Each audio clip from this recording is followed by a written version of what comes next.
बढ़ल जाता महंगाई बलम तनी मन से कमाई जी। बढ़ल जाता महंगाई बलम तनी मन से कमाई जी। मन से कमाई पिया मन से कमाई, मन से कमाई पिया मन से कमाई।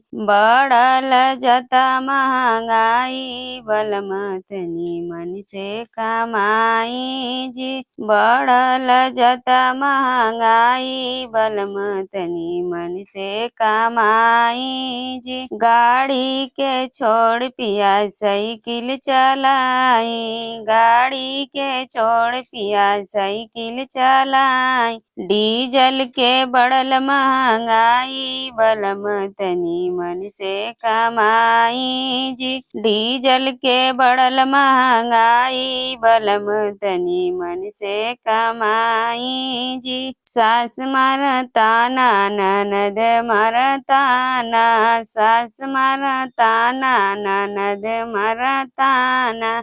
हमरा से तना न सहाई बलम तनी मन से कमाई जी।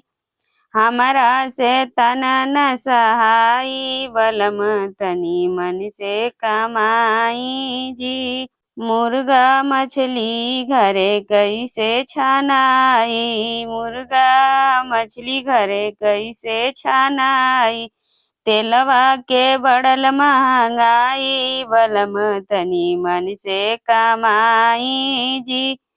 सरसों का बढ़ल महंगाई बलम तनी मन से कमाई जी। बिजनेस के छोड़ नेतागिरी में आई, बिजनेस के छोड़ नेतागिरी में आई।